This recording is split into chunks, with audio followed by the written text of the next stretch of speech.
I'd like to welcome you all to our Thursday 1:30 p.m. session today with DC Public Library, where they will be covering people and story.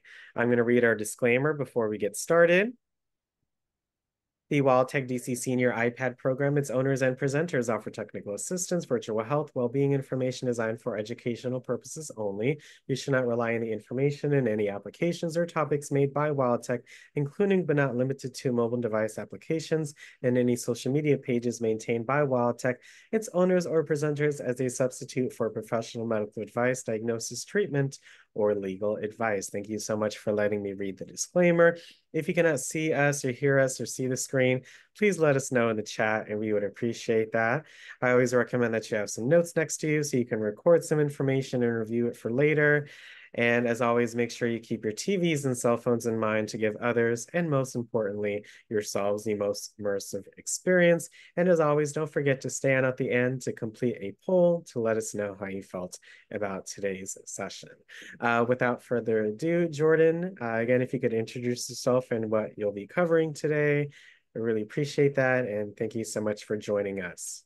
All right. Well, again, my name is Jordan Johnson. I work with the DC Public Library Outreach and Inclusion Department. Today, we're going to do a program called People in Story. Pretty much, we're going to read a story. It's going to be read to us. Awesome part. So we don't have to worry about trying to force anyone or try to beg for a volunteer. So we'll have the story read to us, and then we'll do a discussion based off of that story. Okay? So I'm going to start by sharing my screen.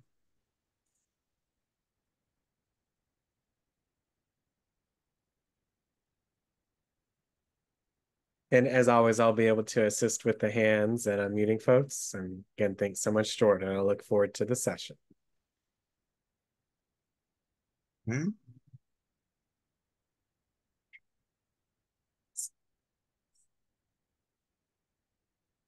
Okay.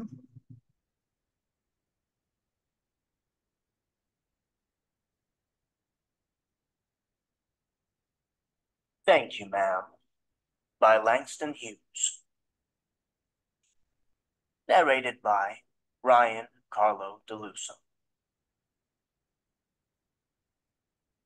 She was a large woman with a large purse that had everything in it but hammer and nails. It had a long strap, and she carried it slung across her shoulder. It was about 11 o'clock at night, and she was walking alone when a boy ran up behind her and tried to snatch her purse. The strap broke with the single tug the boy gave it from behind.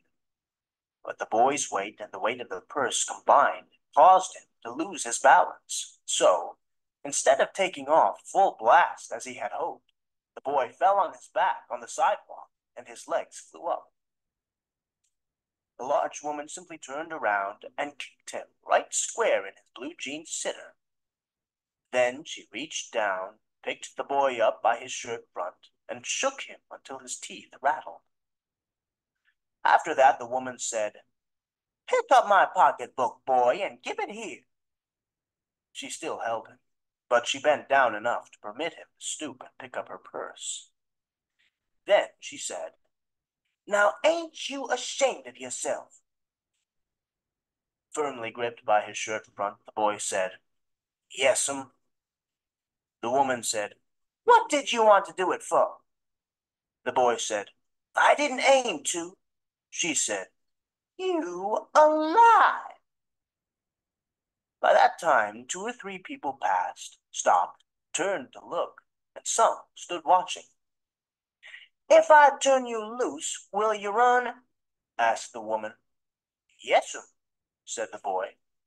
"Then I won't turn you loose," said the woman. She did not release him. "I'm very sorry, lady, I'm sorry," whispered the boy.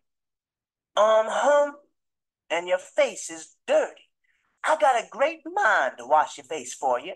Ain't you got nobody home to tell you to wash your face?" "No," said the boy. "Then it will get washed this evening," said the large woman, starting up the street, dragging the frightened boy behind her.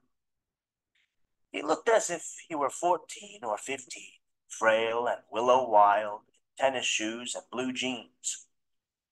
The woman said, "You ought to be my son. I would teach you right from wrong. Least I can do right now is to wash your face. Are you hungry? No, said the being dragged boy. I just want you to turn me loose. Was I bothering you when I turned that corner? Asked the woman. No, but you put yourself in contact with me, said the woman. If you think that contact is not going to last a while, you got another thought coming. When I get through with you, sir, you are going to remember Mrs. Luella Bates Washington Jones. Sweat popped out on the boy's face, and he began to struggle. Mrs. Jones stopped, jerked him around in front of her, put a half Nelson about his neck, and continued to drag him up the street. When she got to her door, she dragged the boy inside, down a hall, and into a large kitchenette-furnished room at the rear of the house. She switched on the light and left the door open. The boy could hear other roomers laughing and talking in the large house. Some of their doors were open, too, so he knew he and the woman were not alone. The woman still had him by the neck in the middle of her room. She said, "What is your name?" "Roger," answered the boy. "Then, Roger, you go to that sink and wash your face," said the woman, whereupon she turned him loose at last. Roger looked at the door, looked at the woman, looked at the door, and went to the sink. "Let the water run until it gets warm," she said. "Here's a clean towel." "You gonna take me to jail?" asked the boy, bending over the sink. "Not with that face. I would not take you nowhere," said the woman. "Here I am trying to get home to cook me a bite to eat, and you snatch my pocketbook. Maybe you ain't been to your supper either, late as it be. Have you?" "There's nobody home at my house," said the boy. "Then we'll eat," said the woman. "I believe you're hungry, or been hungry, to try to snatch my pocketbook." "I wanted a pair of blue suede shoes," said the boy. "Well, you didn't have to snatch my pocketbook to get some suede shoes," said Mrs. Luella Bates Washington Jones. "You could have asked me." "Ma'am?" Water dripping from his face, the boy looked at her. There was a long pause, a very long pause. After he had dried his face, and not knowing what else to do, dried it again, the boy turned around, wondering what next. The door was open. He could make a dash for it down the hall. He could run, run, run, run, run. The woman was sitting on the daybed. After a while, she said, "I was young once, and I wanted things I could not get." There was another long pause. The boy's mouth opened. Then he frowned, but not knowing he frowned. The woman said, You thought I was going to say but, didn't you? You thought I was going to say, but I didn't snatch people's pocketbooks. Well, I wasn't going to say that." Pause. Silence. "I have done things too, which I would not tell you, son, neither tell God if he didn't already know. So you sit down while I fix us something to eat. You might run that comb through your hair so you will look presentable." In another corner of the room behind the screen was a gas plate and an icebox. Mrs. Jones got up and went behind the screen. The woman did not watch the boy to see if he was going to run now, nor did she watch her purse, which she left behind her on the daybed. But the boy took care to sit on the far side of the room where he thought she could easily see him out of the corner of her eye, if she wanted to. He did not trust the woman not to trust him, and he did not want to be mistrusted now. "Do you need somebody to go to the store?" asked the boy. "Maybe to get some milk or something?" "Don't believe I do," said the woman. "Unless you just want sweet milk yourself. I was going to make cocoa out of this canned milk I got here." "That will be fine," said the boy. She heated some lima beans and ham she had in the icebox, made the cocoa, and set the table. The woman did not ask the boy anything about where he lived, or his folks, or anything else that would embarrass him. Instead, as they ate, she told him about her job in a hotel beauty shop that stayed open late, what the work was like, and how all kinds of women came in and out, blondes, redheads, and Spanish. Then she cut him a half of her 10-cent cake. Eat some more, son, she said. When they were finished eating, she got up and said, Now here, take this $10 and buy yourself some blue suede shoes. And next time, do not make the mistake of latching onto my pocketbook nor nobody else's, because shoes come by devilish like that will burn your feet. I got to get my rest now, but I wish you would behave yourself, son, from here on in. She led him down the hall to the front door and opened it. Good night. Behave yourself, boy, she said, looking out into the street. The boy wanted to say something else other than, Thank you, ma'am, to Mrs. Luella Bates Washington Jones, but he couldn't do so as he turned at the barren stoop and looked back at the large woman in the door. He barely managed to say thank you before she shut the door, and he never saw her again.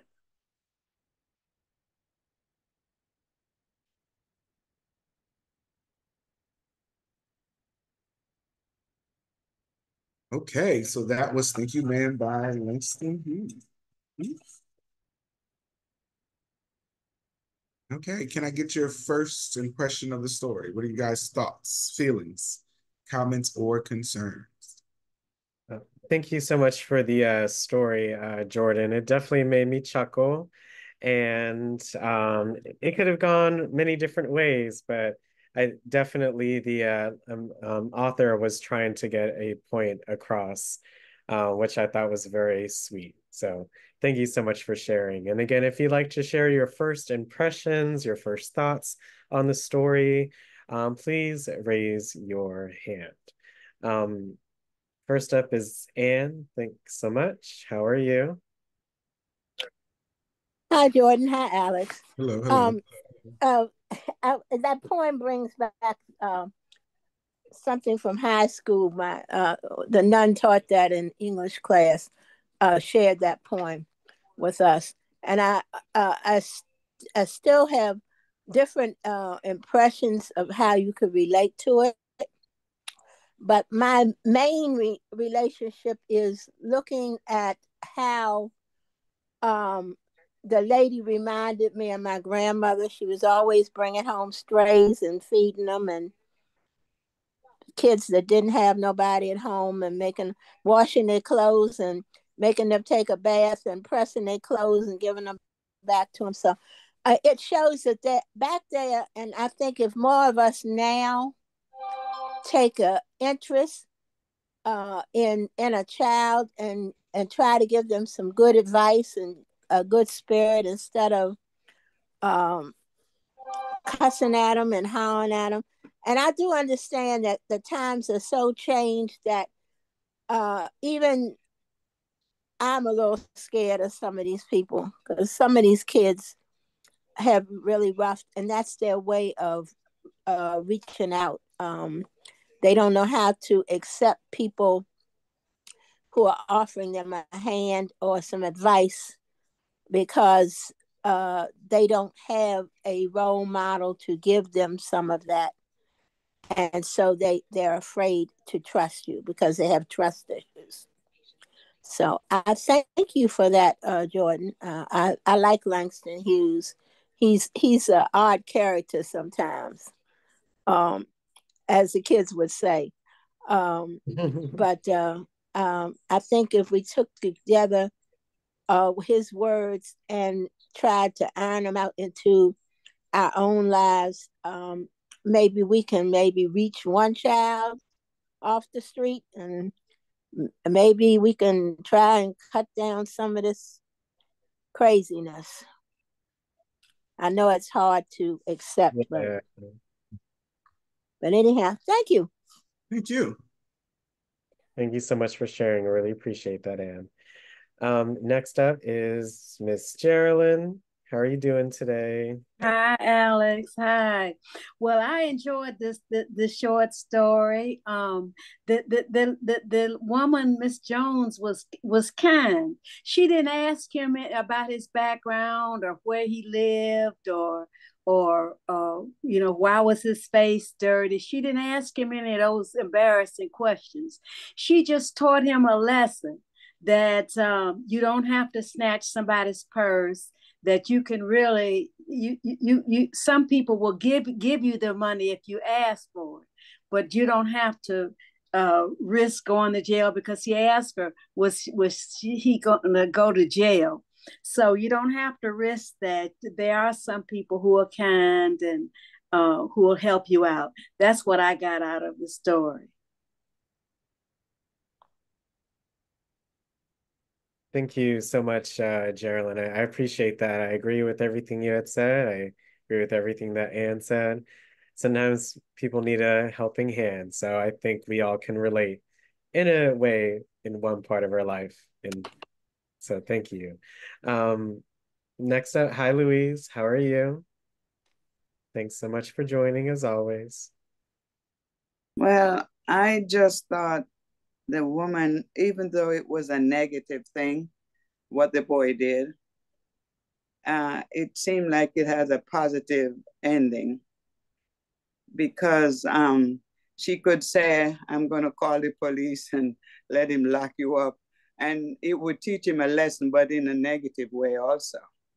So she acted kind and was really positive, seeking after his interest, to tell you. I think she just was interested why he did it. And she didn't go through all of that. She just do her part in a positive way to change him. And I think that will make a big difference, that you don't have to steal. You can ask, and you can find people in the world who is kind to you and not be mean, you know. So I really love the way it ended, that he got the money for his blue shoes. Plus she gave him cocoa and everything. So he did get food and shoes. Awesome. Awesome. Anyone else have any other thoughts, their feelings about the story before we actually dive into some actual questions to dissect the story a little bit? Mr. Harold in the chat said Langston Hughes, one of our best, never give up on our youth. And I really like the picture that she shared, Mr. Harold. Thanks so much for sharing. What was this the first time that you've listened to this story before, Jordan, or? No, I've heard this story before. And I enjoyed this story in particular because I think it's good with those who have lived in different eras of life, and to see how things have changed and how certain things. One of the questions I'm going to ask is, this instance happened at a certain period of time. If that was to happen now, how would things be different? So I guess the first question I would say is, what year do we think this is taking place? What decade? Oh, Around okay. what time? Hi, Mr. Ronald. You can share your first impressions, but Yes. can you also answer Jordan's question? What time period do you think the story takes place in? But thanks so much for joining. Well, it seems to me that this takes place a little long time ago. Telling you about about an ice box, and my main point that I want to get across is a young man can learn and feel more from an elderly woman than he can from his dad or his uncle or his brother. A grandma-like person, you can just feel the love that they have for you. And it stops you and makes you think as a young man what you're doing or what you're trying to do or what you need to do. So I think this was maybe back in the early 40s or 50s or even the 60s. But she got in his head and in his chest too by dragging him, see? Dragging him got his attention, but then taking care of him got to his heart. So I don't know if he'll try to steal somebody else's pocketbook, but in this scenario, it really worked for him. Thanks. Thank you, Mr. Ronald.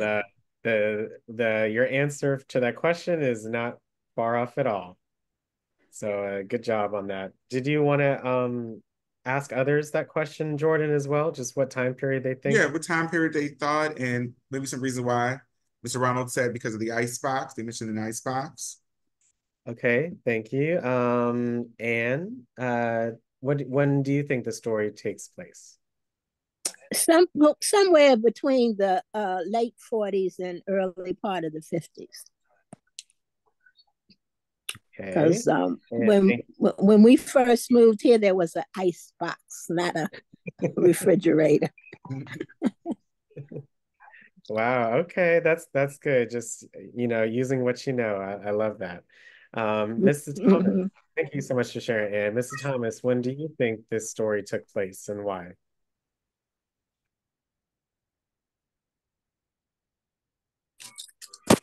Can you hear me? Yes. I think the story took place earlier than the 40s. I think it was like the 20s or 30s.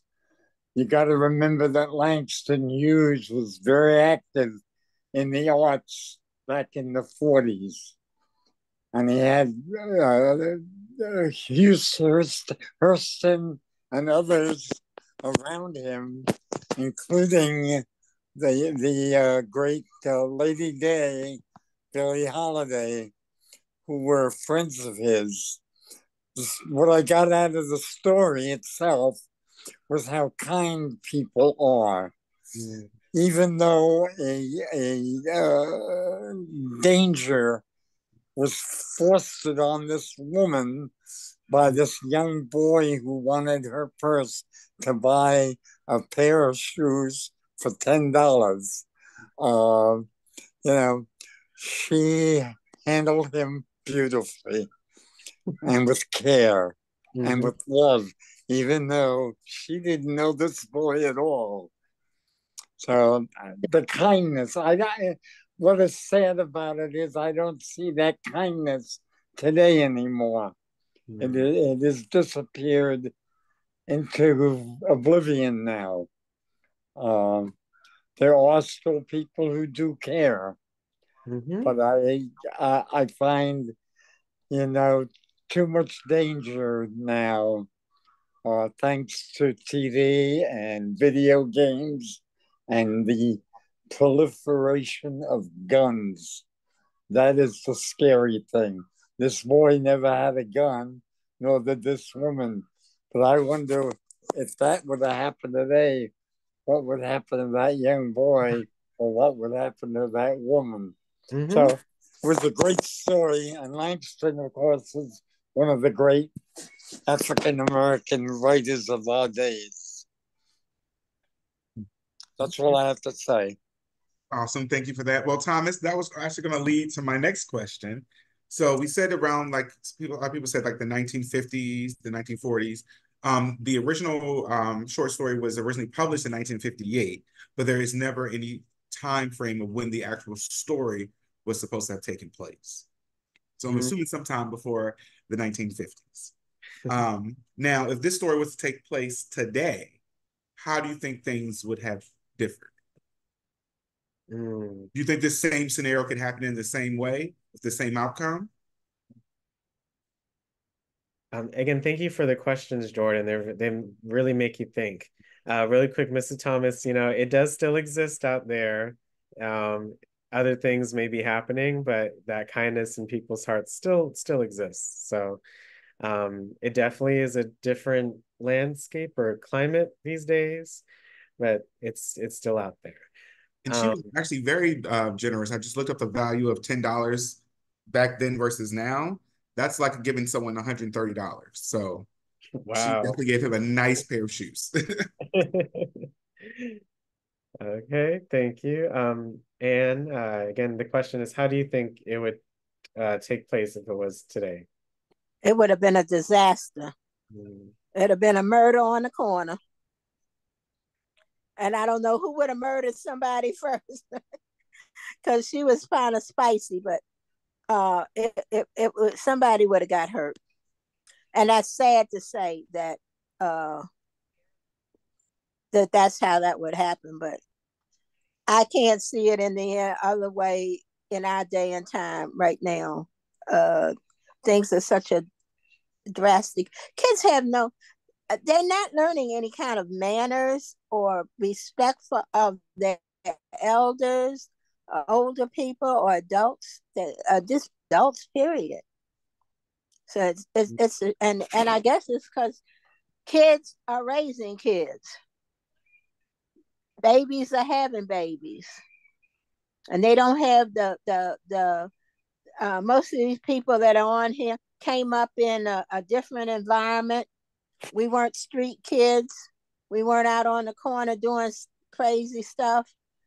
And you better, when it got dark, you better be in the house. So it's a whole different scenario now. So it would have ended tragically to me, sadly. Okay.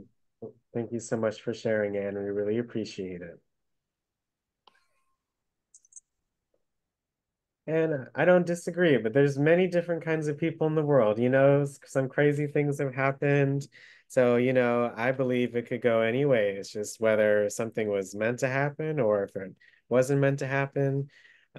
Sometimes just things work out in a funny way. So, I mean, I think the likelihood of this ending with no with a happy ending is not that likely, but I mean it doesn't take much to update the story so it can fit to today.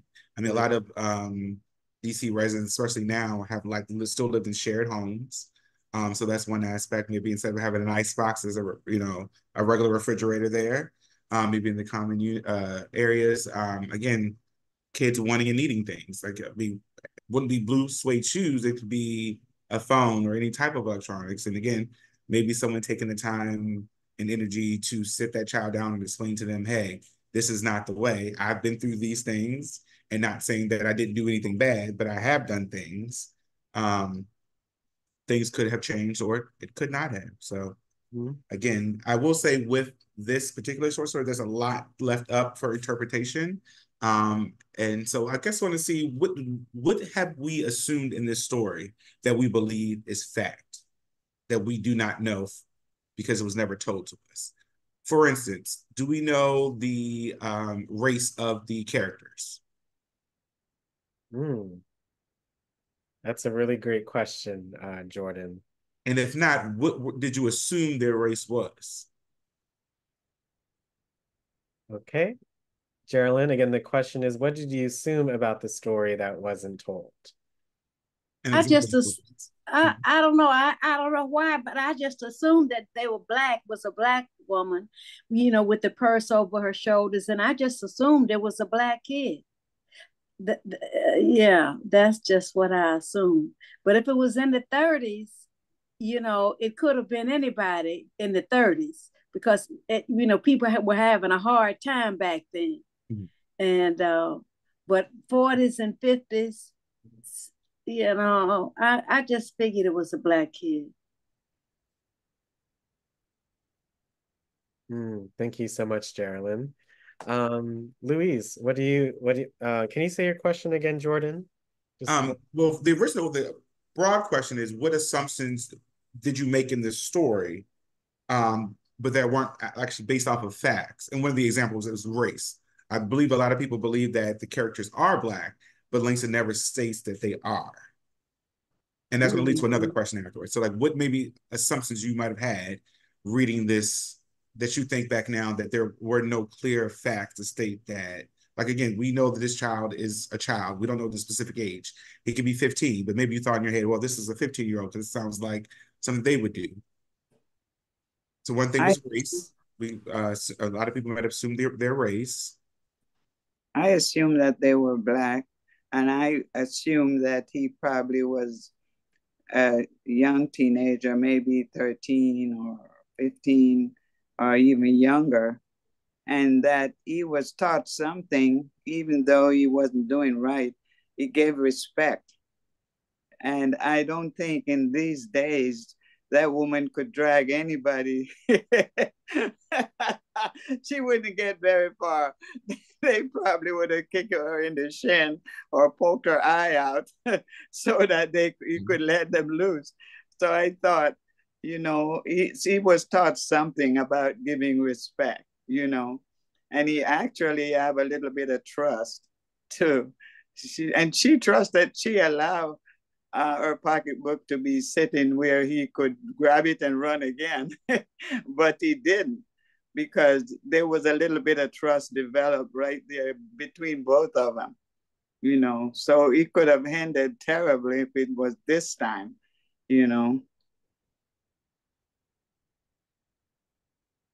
Thank you for that. There was something in the chat by Mr. Harold. Langston's writing in his history implies the race. He was quite race conscious. And I would agree with that. But I was going to lead to the next question again, because race was not specifically determined. If their races were changed, if this was a white large woman and a black child, or a black large woman and a white child, would then the story and message be different? Would you see this story differently? Would it still feel and hit the same?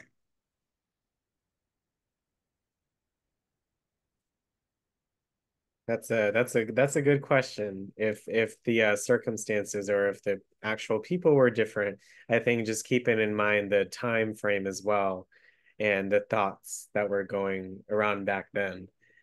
How do you think it would have played different? It's a good question. Any takers?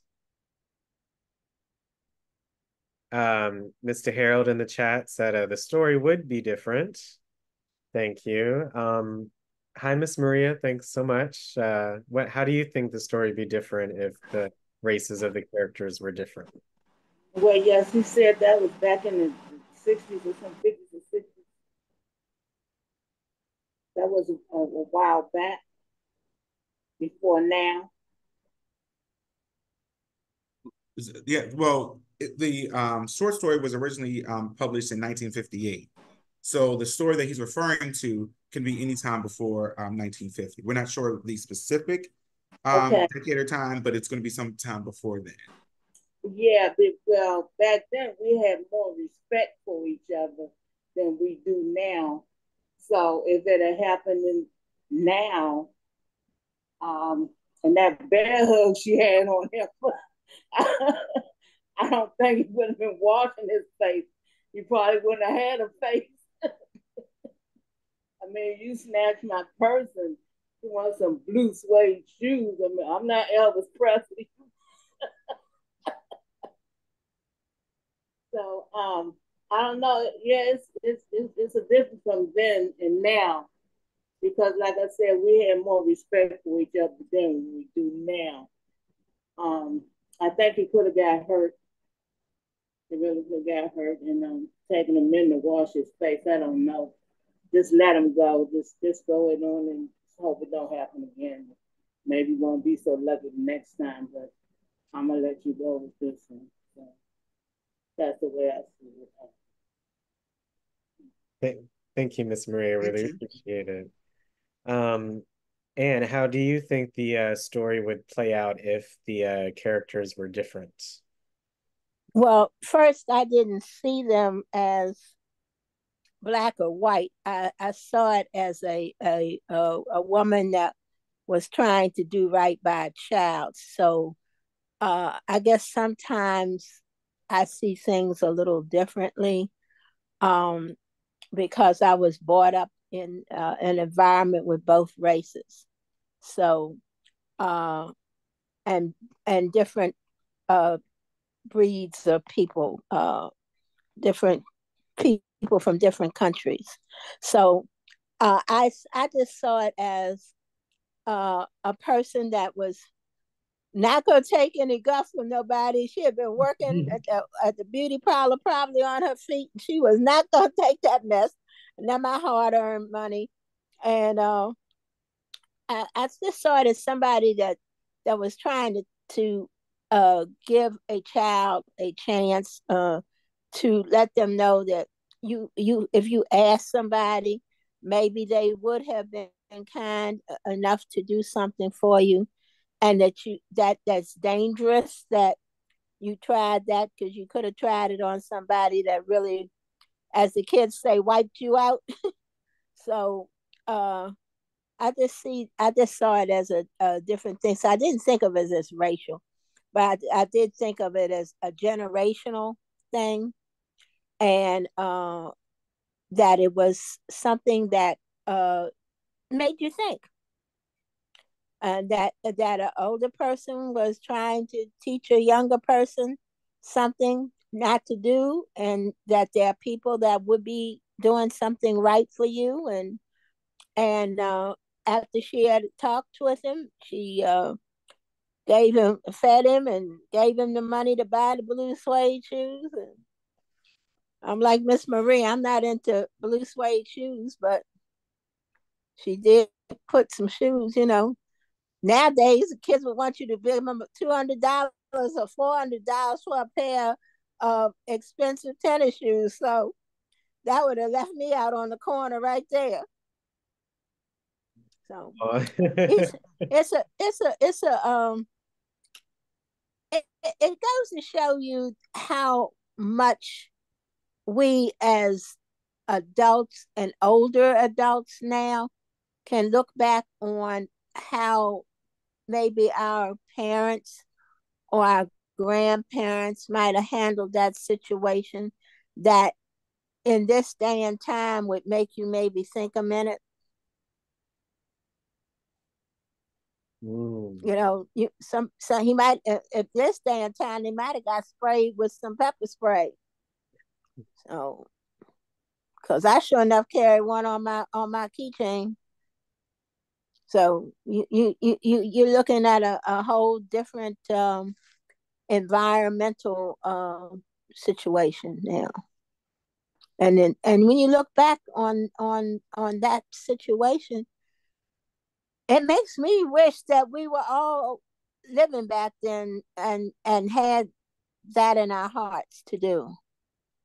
And I love children. I was in the school system for 31 years, so children were my life, and they still are. I love all little children, and I appreciate that kids that came to my classroom were not in the best situations, and I have bought clothes for them and clean underwear, because they've come to school and smelled to high heaven, and given them a bath in the bathroom. So it's I can see how things have changed so much over the generations, and how things do not. I don't know. I'd be kind of scared to try it, but and if I was steadier on my feet, I might, but I would pick and choose. Yes. Okay, so I know we're coming towards the end of the program, so I'm going to ask a couple more questions. So based off of what Miss Ann said, not today, not in today's culture, we kind of, I guess, got a clear understanding that this wouldn't be the type of behavior that we would want to maybe display in this type of situation. But if you were back there and you were Miss Bates, would you react the same way? Or do you think that you would have reacted differently in that situation? But again, being back in those times, would you had the heart to be like, okay, I can teach this young man something and hopefully he does better? Yeah, we'd love again to hear from as many different folks as we can. So we'd love to hear from you. What would you do in that situation? Harold said he would do the same. Yeah. Geraldine, did you want to share something? Oh yeah, I put my hand down because I thought you wanted to hear from everybody. No. I'm just encouraging everyone to speak. Oh yeah. Well, I would have probably done the same, because first of all, what would keep me from doing it now is fear, not knowing the kid, fearful for what he might do to me if I grabbed him. I think the kids now would, first of all, I wouldn't have grabbed him now, but if I did, he would have fought his way. You know, he would have been stronger and would have gotten away from me anyway. It might have hurt me. So that's what I would fear now. But I wouldn't have had that fear back in the day. I would have done just what she did, took him home. And you notice she lived in a house with a lot of people in it. You notice she didn't live alone.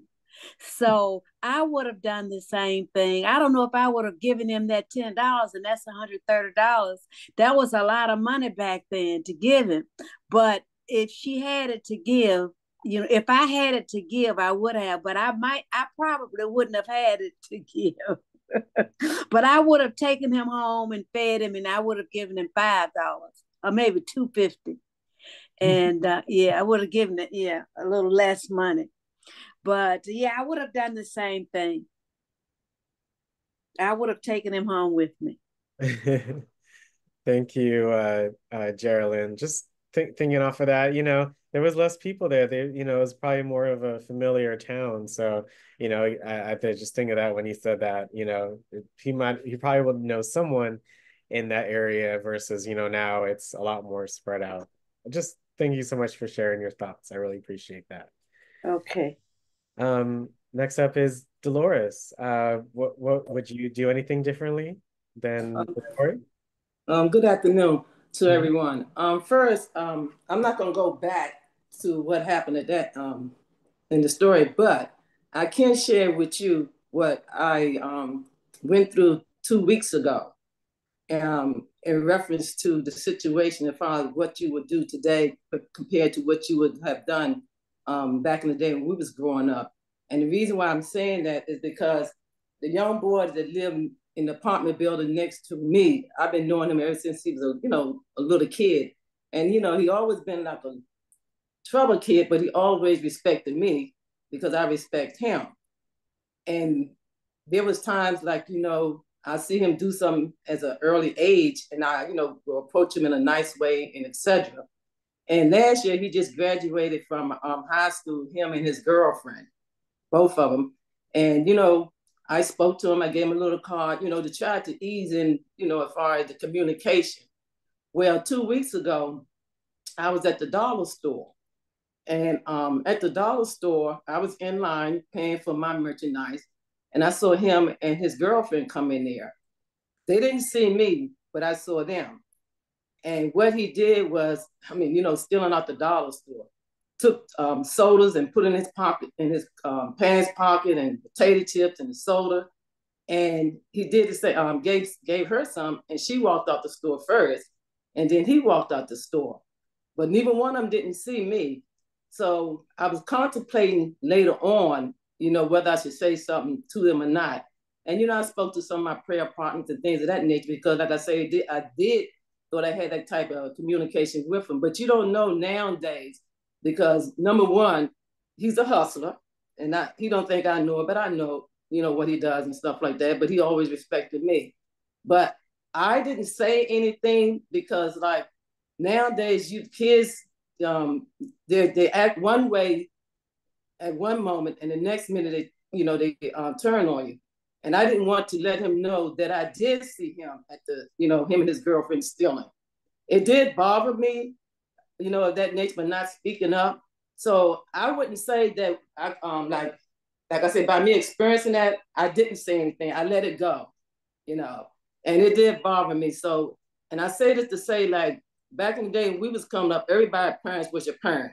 You know, you can go to the parents and tell them what the kid have done. And not only that, you can correct them. But these kids nowadays are so differently. And by that, I mean differently as far as respect, you know, and you don't know how to react. Like I say, I live by myself. I have, you know, and they know I live by myself. You don't know how they might retaliate. They'll grin and smile in your face, but you don't know what else they would do. So this is what I experienced, you know, 2 weeks ago. And I see him now. And what really put the icing on the cake was that the apartment building that that's next door to mine, his house is, I mean, he live on the top level, and my backyard is open. And I come out the next door the next day, the soda that I saw him steal, evidently they drank it and threw it out the window. When they threw the can out the window, it landed in my yard. So I said, oh, so that's one way of getting paid back. But they don't know that I saw it. Just the point that those sodas that he stole, I saw them in my backyard the next day. But to make a long story short, no, you have to be careful in approaching these kids nowadays. Really, you really do, because they're not as respectful as we were when we was coming up. So that's, I just want to share that with you all, as far as how I handle the situation. Not the brave way, but, you know, I did the safe way for me.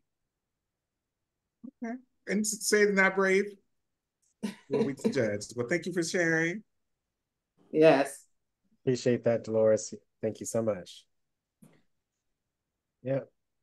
Okay. And we have one more hand for that. Again, what would you, if you would do anything differently, if that was you back then?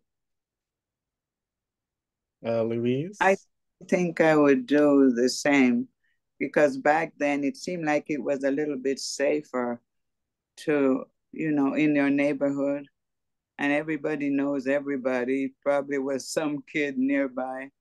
And I think you could get away with trying to talk to them. Not today.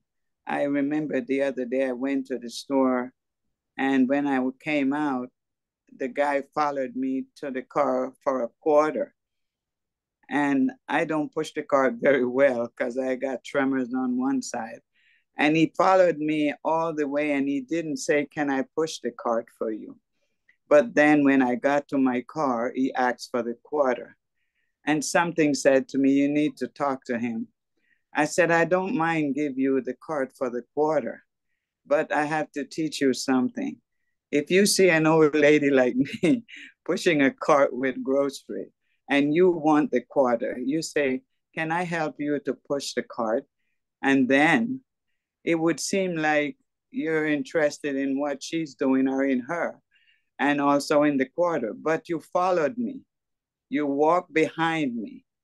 And I said, I'm not going to punish you because of that and don't give you the quarter. So he said, yes, ma'am. I said, you should be in school right now. You're about 16, right? He said he's 17. I said, you should be doing something different. But I'm going to give you the card, and I'm going to give you $5. And I hope you learn something from this. So I gave him a little pep talk, and he thanked me and appreciated. I felt like doing it, and he was good. He sat there and listened to everything I had to say, and then he said, thank you very much. So sometimes if your heart tells you to do it, you just do it. You know, you don't know what difference it make in his life. So I probably would do it back then, you know. Thank you for that. I mean, kind of in essence, you kind of did it this time. I mean, you weren't being robbed in essence, but you were still able to take the time to instill something into this young person, still let them go on, you know, with something in their hand. And so hopefully there will be change in the future. And maybe them going to school or something more productive than, you know, possibly just being in the parking lot. Yeah. Bless your heart, Miss Louise. That probably meant a lot for them. So, you know, you're very kind. So we really appreciate you sharing that with us today. All right, I think we're going to take one more hand, Ms. Linda. Okay. Yeah. And would you do something different in the story if it was back then? If that was you? Oh, I'm responding to what I would do currently. Okay. First of all, as a senior citizen, I have to pray up every day before I go out. I think it's a challenge for me to drive because of the level of traffic out on the streets in these days and times, and a lot of people are driving so recklessly. You have to have eyes in front of you, behind you, on the side of you. Now, what I would have probably done and I do currently, I would not have opened my purse to give the guy some money. I would have given him some money, but I keep some money in my little pants pocket or jacket pocket. I would not have gone into my purse to take money out. And one challenge we have to look at, unfortunately, with all the social drugs they have out, the marijuana, you go out in the morning, afternoon, and evening, people are smoking marijuana. They seem like they're bathing in marijuana. You go in the store, you smell the marijuana. And I think the marijuana is causing a lot of mental illness and a lot of challenges, which leads to criminal behavior.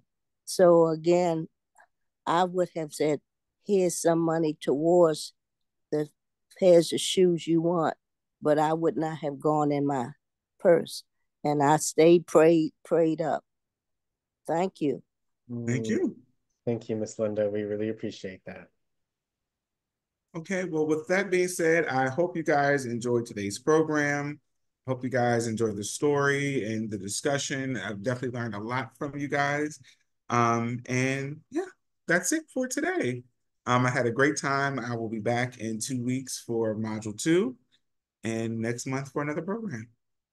Oh, well, thank you so much for sharing that story with us today, Jordan. It's so great just to see a story and how it applies today. And, you know, we just kind of put ourselves in their shoes for a minute, and that just helps out in real life just to be more empathetic and compassionate with others, just putting yourself in someone else's shoes and just trying to reason and empathize with them as much as you can. So agreed, whether they're blue suede or not. But thank you so much for joining again. Let's make sure to stay on to complete a poll to let us know how you felt about today's session. But thank you, Jordan. I hope you have a great weekend. We'll see you in a couple of weeks for Module 2. We look forward to your next Thursday session next month. Have a wonderful day, Jordan. Thank you, Harold, as well. I'll see you guys later. Thank you, Jordan. Thank you very much. Enjoy. Story. Do that again, Jordan. Read another story. Yes. Okay. I will add that as well to our list. Okay. Okay. It was fun. Sick of you, Dream about that.